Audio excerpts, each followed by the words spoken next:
Classic polo menswear brand இப்போ சென்னை வரப்போறாங்க.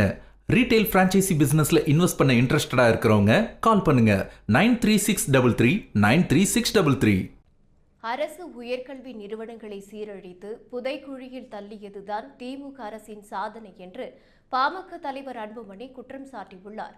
இதுகுறித்து அவர் வெளியிட்டுள்ள அறிக்கையில், தமிழ்நாட்டில் உள்ள அரசு கலை மற்றும் அறிவியல் கல்லூரிகளுக்கு 2708 உதவி பேராசிரியர்கள் நியமிக்கப்படுவார்கள் என்று அறிவித்த திமுக அரசு வெறும் 5 பேரை மட்டுமே நியமித்துள்ளது.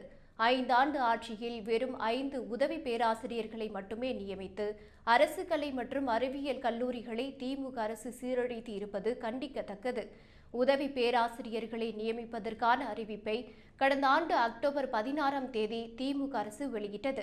கடந்த ஆண்டு டிசம்பர் 27ஆம் தேதி போட்டித் தேர்வுகளை நடத்திய ஆசிரியர் தேர்வு வாரியம் நினைத்திருந்தால் அனைத்து நடைமுறைகளையும் நடப்பாண்டு ஜனவரிக்குள் நிறைவு செய்து 2708 உதவி பேராசிரியர்களையும் நியமனம் செய்திருக்க முடியும். ஆனால் மார்ச் 13ஆம் தேதி வரை வெறும் 5 உதவி பேராசிரியர்களை மட்டுமே நியமனம் செய்திருக்கிறது. மார்ச் 15ஆம் தேதி தேர்தல் அட்டவணை வெளியிடப்பட்டதைத் தொடர்ந்து தேர்தல் நடத்தை விதிகள் நடைமுறைக்கு வந்துவிட்டதால் மீதமுள்ள 2703 உதவி பேராசிரியர்களை நியமிக்க முடியாத நிலை ஏற்பட்டுள்ளது. தமிழ்நாட்டில் திமுக ஆட்சிக்கு வந்த 2021ஆம் ஆண்டில் 7000த்திற்கும் மேற்பட்ட உதவி பேராசிரியர் பணியிடங்கள் காலியாக இருந்தன. ஆனால் 4000 உதவி பேராசிரியர் பணியிடங்கள் மட்டும் நிரப்பப்படும் என்று அறிவித்து 2 ஆண்டுகள் ஆகியும் அதற்கான அறிவிப்பை கூட திமுக அரசு வெளியிடவில்லை.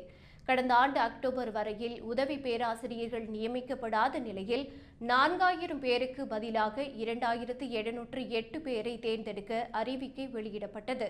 இப்போது அந்த அறிவிப்பும் சுருங்கி வெறும் 5 உதவி பேராசிரியர்கள் என்ற அளவுக்கு குறைந்துவிட்டது.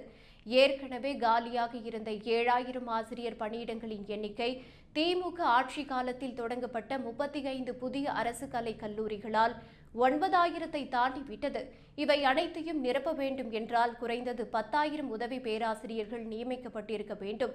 ஆனால் வெறும் 5 பேரை மட்டும்தான் திமுக அரசு நியமித்துள்ளது என்று தெரிவித்துள்ளார்.